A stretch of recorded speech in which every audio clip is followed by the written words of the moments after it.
तो देखिए मार्क्स के कुछ सिद्धांत थे, जैसा कि मैंने पहले आप लोगों को बताया था कि उसके सिद्धांतों ने इतिहास को एक नई दिशा दी, ठीक है ना, और समाज में आमूलचूल परिवर्तन हुआ, ठीक है।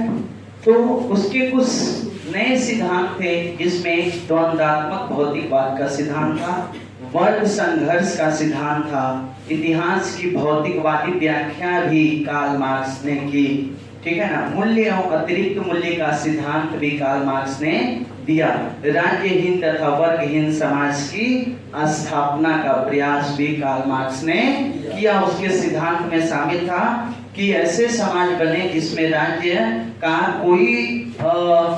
कोई बंटवारा न हो और वर्ग विहीन समाज की स्थापना हो, और वर्ग विहीन समाज की स्थापना हो, कोई भी छोटा बड़ा ऊंच नीच अमीर गरीब इत्यादि जो समाज को बांटने वाली जो भी परंपराएं हैं, जो भी रूढ़िवादियां हैं, ठीक है, उसको क्या किया जाए, खत्म किया जाए, उसको खत्म किया जाए। तो यहाँ पे देख रहे हो कार्ल मार्क्स के कितने सिद्धांत हैं, 1 2 3 4 और 5। द्वंद्वात्मक भौतिकवाद का सिद्धांत, ठीक है, वर्ग संघर्ष का सिद्धांत, इतिहास की भौतिकवादी व्याख्या, मूल्य एवं अतिरिक्त मूल्य का सिद्धांत, राज्यहीन एवं वर्गहीन समाज की स्थापना।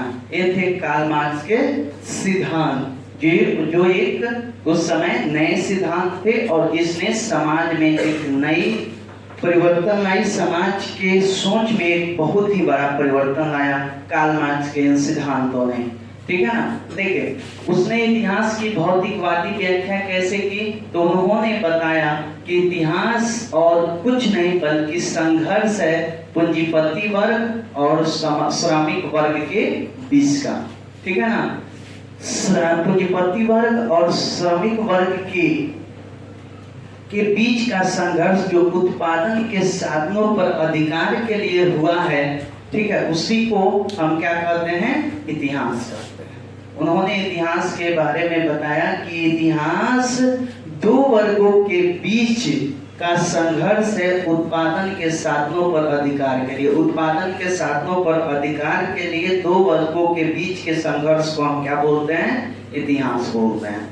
इतिहास के बारे में कार्ल मार्क्स ने क्या बताया, तो उत्पादन के साधनों पर अधिकार के लिए दो वर्गों के बीच के संघर्ष की कहानी को हम क्या बोलते हैं, इतिहास बोलते हैं। तो इतिहास के बारे में उन्होंने यह बताया, किसने बताया, कार्ल मार्क्स ने, कि इतिहास जो है संघर्ष है उत्पादन के साधनों पर अधिकार के लिए पूंजीपति वर्ग और श्रमिक वर्ग के बीच में। इतिहास क्या है बाबू, इतिहास उत्पादन के साधनों पर अधिकार के लिए पूंजीपति वर्ग तथा श्रमिक वर्ग के बीच का क्या है, संघर्ष है, ठीक है, उन्होंने बताया।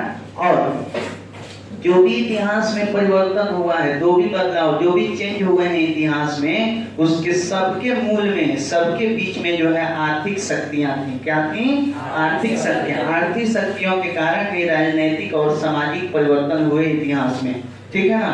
आर्थिक अर्थ जो होता है ना, अर्थ जो पैसा रुपया होता है, इंसान से बहुत कुछ कराता है। जो भी एक्टिविटी होती है ये सब आर्थिक क्रियाकलापों के कारण है। जैसे आप लोग आए हो, इसके मतलब में क्या है, शिक्षा लेने आए हो। शिक्षा क्यों लेने आए हो, क्योंकि पढ़ लिख के कुछ दिमाग वाला आदमी बनना चाहते हो कि बिजनेस कर सको, कोई भी काम कर सको, कि 2 रुपया आए तो अपना परिवार का हम खर्चा चला सके, 2-3-4 करोड़ महीना कमाए, कि जो है हमारा परिवार बढ़िया से चले। तो इन सभी के बीच में, जैसे मैं तुमको पढ़ा रहा हूँ तो मेरा भी उद्देश्य है कि 2-4 रुपया मिलेगा, ठीक है, तो हम भी अपने परिवार का पालन पोषण करेंगे। तो ये सभी के केंद्र में क्या रहता है, अर्थ रहता है। क्या रहता है बाबू, अर्थ, यानी पैसा रहता है। क्या रहता है, पैसा। तो जो भी इतिहास में परिवर्तन हुए हैं बाबू, जो भी इतिहास में परिवर्तन हुए हैं, उसके केंद्र में क्या रहा है बच्चों, आर्थिक शक्तियां रही हैं। उसके केंद्र में क्या रही हैं, आर्थिक शक्तियां। आर्थिक शक्तियों के कारण इतिहास में क्या हुए हैं, परिवर्तन हुए हैं। और इसको किसने बताया, तो कार्ल मार्क्स ने, ठीक है ना। किसने बताया, कार्ल मार्क्स ने। देखा है यहाँ पे, कार्ल मार्क्स ने बताया कि इतिहास में जो भी परिवर्तन हुए हैं, उसके मध्य में, उसके मूल में, उसके बीच में आर्थिक शक्तियों ने काम किया है, ठीक है, चाहे वो राजनीतिक हो चाहे वो सामाजिक हो, ठीक है। कार्ल मार्क्स ने जो है युगों की भी जो है बंटवारा किया उसने, बोलते हैं युग बनाए। अभी तक जो कार्ल मार्क्स के समय तक जो है 5 प्रकार के युग हो गए थे, छठा उसके समय में आया, ठीक है, जिसको साम्यवादी युग कहा गया। कौन युग कहा गया? इतिहास को उन्होंने बहुत अपने अनुसार इतिहास को 6 खंडों में बांटा, 6 युग में बांटा, जिसमें पहला युग आदिम साम्यवादी युग, जब आदि मानव थे उस समय। उसके बाद आया दासता का युग, स्लेव एज, इसमें आदमियों की खरीद बिक्री होती थी। यह वाला पहले ये आदि मानव वाला एज आया, उसके बाद में वह एज आया जिसमें आदमी की खरीद बिक्री होती थी, ठीक है ना, दास की, स्लेव्स की खरीद बिक्री होती थी। उसके बाद में सामंती युग आया, सामंत हुए, क्या हुए? सामंत। सामंत के नीचे जो है मजदूर हुआ करते थे, जमींदार हुआ करते थे, सामंत के नीचे जमींदार, जमींदार के नीचे मजदूर, ठीक है। तो यह व्यवस्था है। सबसे पहले आदिम युग, उसके बाद दासता का युग, उसके बाद में ठीक है सामंती युग, उसके बाद में आया पूंजीपाती, कैपिटलिस्ट एज। क्या आया? Capitalist age. कब आया? चौथे स्टेज में। चौथे स्टेज में क्या आया? Capitalist as. कार्ल मार्क्स ने इतिहास को 6 खंडों में बांटा। पहला आदिम साम्यवादी युग, दूसरा दासता का युग, तीसरा सामंती युग, चौथा पूंजीपाती युग और पांचवा था समाजवादी युग। कौन आया?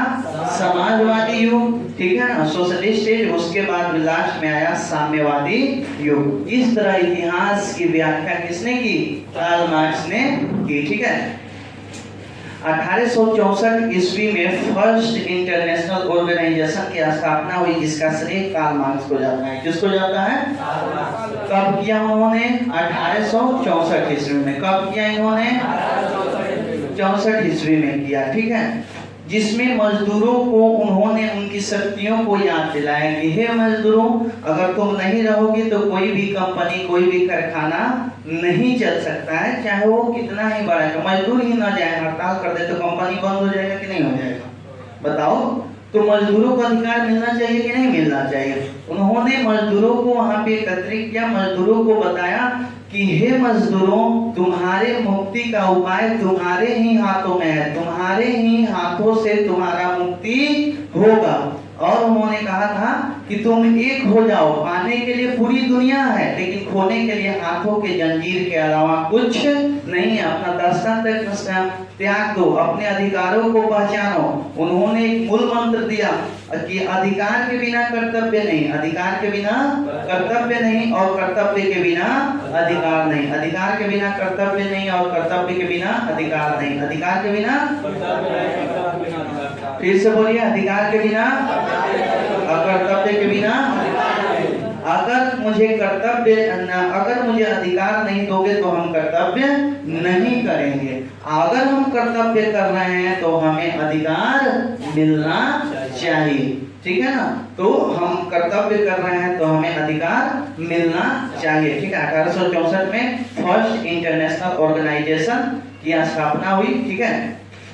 और वहां पे इन्होंने मजदूरों के बारे में बहुत बढ़िया आख्यान दिया और वहीं से इनकी ख्याति और भी बढ़ गई। तो देखा आप लोगों ने कार्ल मार्क्स के 5 सिद्धांत थे: द्वंद्वात्मक भौतिकवाद का सिद्धांत, वर्ग संघर्ष का सिद्धांत, इतिहास की भौतिकवादी व्याख्या, मूल्य एवं अतिरिक्त मूल्य का सिद्धांत, राज्यहीन तथा वर्गहीन समाज की स्थापना। उन्होंने इतिहास की भौतिकवादी व्याख्या की। उन्होंने बताया कि उत्पादन के साधनों पर अधिकार के लिए पूंजीपति वर्ग तथा श्रमिक वर्ग के संघर्ष को ही हम क्या कहते हैं? इतिहास कहते हैं। और जो भी परिवर्तन इतिहास में हुआ है वो आर्थिक शक्तियां उसके मूल में नहीं, आर्थिक शक्तियों के कारण कोई किसी भी इतिहास में परिवर्तन हुआ है। इतिहास में उन्होंने इतिहास को 6 खंडों में बांटा, ठीक है, अपने हिसाब से, जिसमें पहला था आदिम साम्यवादी युग, दासता का युग, सामंती युग, पूंजीपाती युग, समाजवादी युग, साम्यवादी युग, ठीक है ना। उसके बाद उन्होंने 1864 में, ठीक है, प्रथम इंटरनेशनल ऑर्गेनाइजेशन की स्थापना की, ठीक है। इन्होंने बताया था कि अधिकार के बिना कर्तव्य नहीं और कर्तव्य के बिना अधिकार नहीं। मैं ऐसा करता हूँ कि बहुत बढ़िया से सारी चीजें आप लोग समझ पाए होंगे। मिलते हैं नेक्स्ट वीडियो में, तब तक अपने दोस्त और दीजिए इजाजत।